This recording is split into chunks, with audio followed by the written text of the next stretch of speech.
Hi, Chairman. Hello. Chairman, tanong ko lang po, anong oras po kayo nag-start na maglinis? Alas 6 ng umaga. Opo. Sumunod kami sa binili ni Mayor Isko Dumagoso Moreno. Chairman, tanong ko lang po yung tungkol dun sa dun sa curfew na ipinatutupad. Hello, magandang umaga po sa inyong lahat. Ito po ako ulit si Ma'am Shiku. So, nandito naman po ako ngayon sa may Avenida Rizal. Ayan, malapit po ito sa Tambunting. Kasi po dito sila nagka-clearing.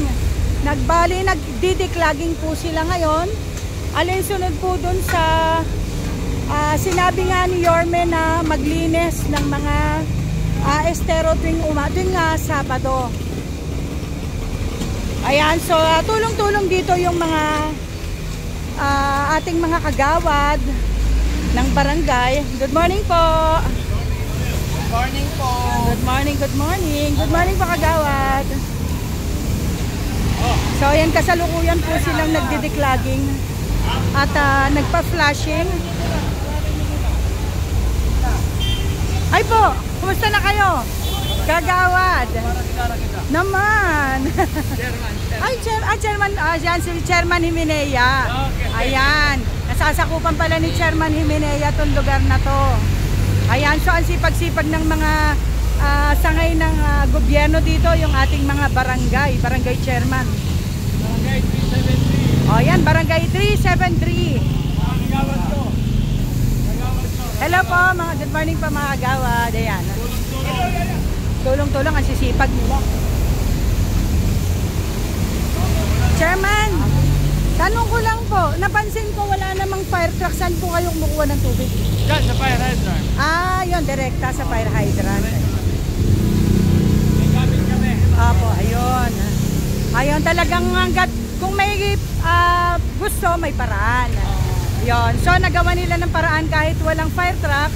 Nagawan po nila ng paraan na makakuha ng tubig para mai-flashing itong lugar na to. Alin nga sa pagsunod sa kautusan ni Yorme na tuwing Sabado ay maglilinis ng karsada. Tapos nilinisin din yung ating mga drainage. So ayan ngayon nililinis nila yung drainage. Ayun, binabakbak nila. Kasi talagang yung mga basura dyan pupunta sa basura, dyan sa drainage pagka hindi nilinis. Kaya talagang kailangan linisin natin. So ramdam na natin talaga na may gobyerno sa Maynila. Talagang iba pagka si Yorme Isko. Dahil lahat bilis kilos. Walang babagal-baga, lahat bilis kilos talaga.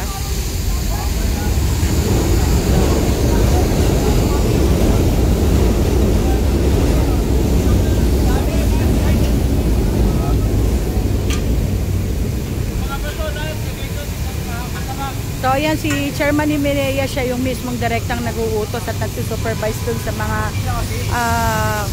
sangay ng barangay. Talagang kilo silang lahat. Ayan, nakakapagod naman talaga. Kaya yan, meron silang ewan ko kung galaman yan o ano yan. Kasi mainit na, sa totoo lang mainit na ngayon. So baling 2 barangay na po yung aking napuntahan doon sa distrito ngayon. Ayun, pati yun, yung gitna na yun. Ang sisipag talaga naman.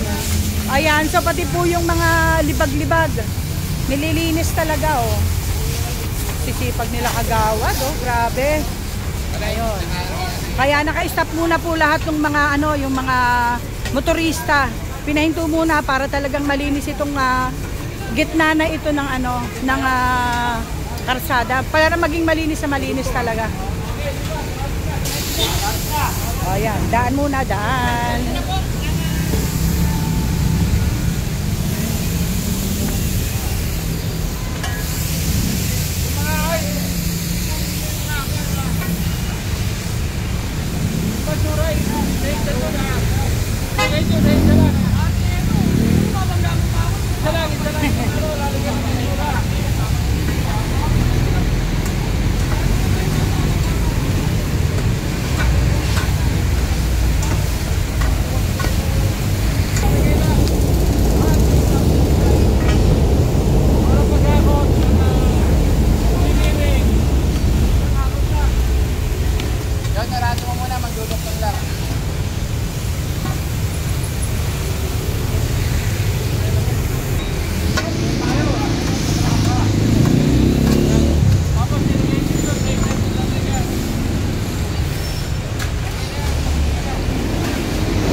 Chairman, pati siya talagang walis ng walis.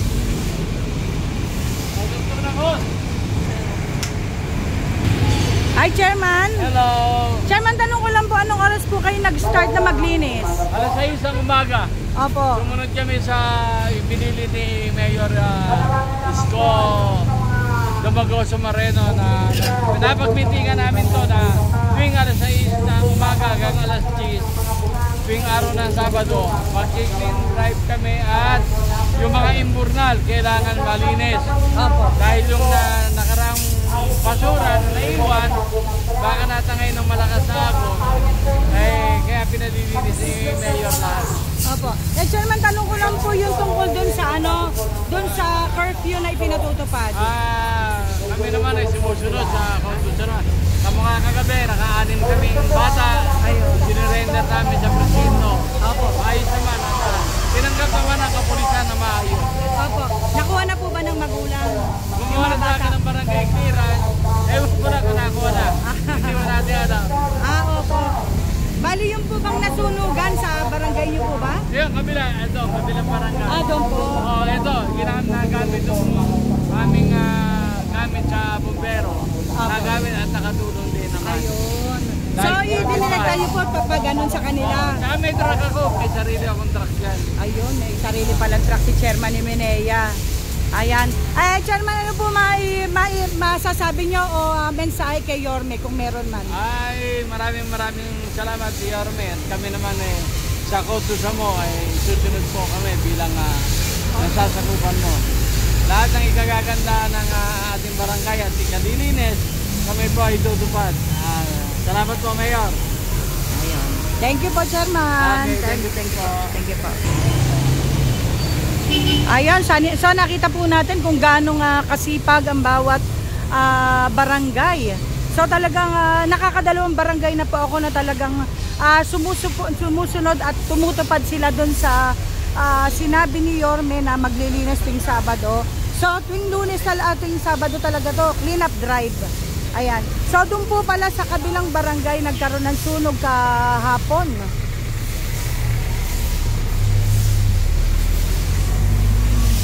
Ayan si Chairman, walis ng walis. Ang sipag.